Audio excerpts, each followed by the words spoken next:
جی کیف 3 business لا آج کے lecture کا آغاز کرتے ہیں. آج کا جو لیکچر ہے وہ ہے 42B. یہ 42B کس لیے ہے اور 42A کدھر ہے؟ پریویس لیکچر میں ہم نے چیپٹر 16 کو کمپلیٹ کر لیا تھا جو کہ ہمارا اکاؤنٹس اینڈ انویسٹمنٹ سے ریلیٹڈ تھا.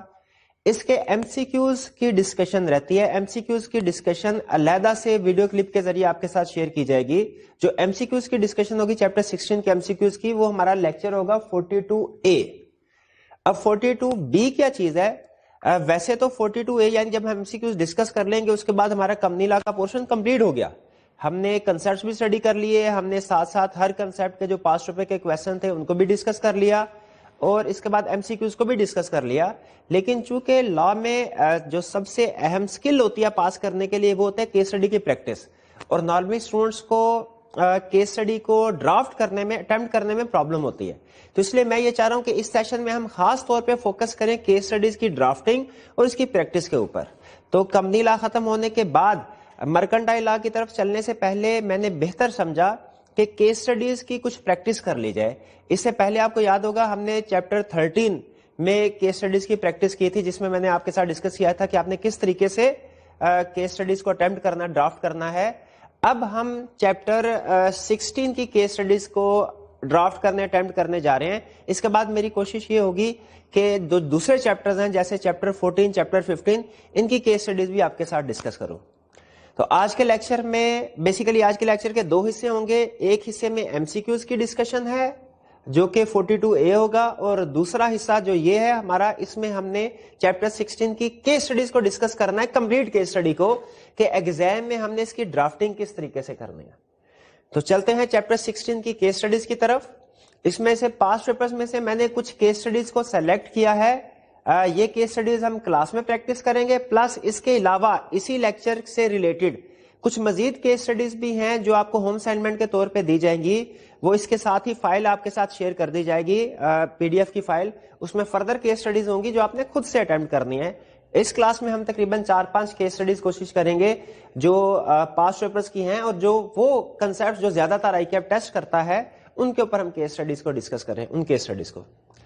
تو سب سے پہلے اسٹارٹ کرتے ہیں اپنی پہلی کیس اسٹڈی کو. یہ ہمارے آٹم 2017 میں ٹیسٹ ہوئی تھی. اس میں ذہن میں رکھیے گا کنسپٹ آپ فوری طور پہ پک کر لیں گے. اس میں ان کیس اسٹڈی کی پریکٹس کا مقصد یہ نہیں ہے کہ میں نے آپ کو کنسپٹ سکھانا ہے. اس میں کنسپٹ سارے آپ سیکھے ہوئے ہیں. اس کا مقصد یہ ہے میں نے آپ کو سٹائل بتانا ہے کہ آپ نے کیس اسٹڈی کی ڈرافٹنگ کیسے کرنی ہے, اس کی پریزنٹیشن کیا ہونی چاہیے. آپ نے ڈرافٹنگ اور پریزنٹیشن کے اوپر فوکس کرنا ہے کہ میں کس طریقے سے کیس اسٹڈی کو اٹمپٹ کر رہا ہوں.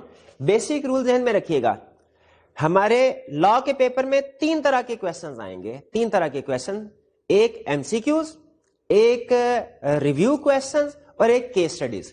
ایم سی کیوز میں ہم نے کیا کرنا ہے, سمپل لائن لگانی ہے پیج کے درمیان میں, لیفٹ سائڈ پہ نمبر لکھنا ہے 1 2 3 4, رائٹ سائڈ پہ آپشن لکھنی ہے بی ڈی اے سی, اس طرح. یہ اس کے ایم سی کیوز کے اٹمپٹ کرنے کا طریقہ کار ہے.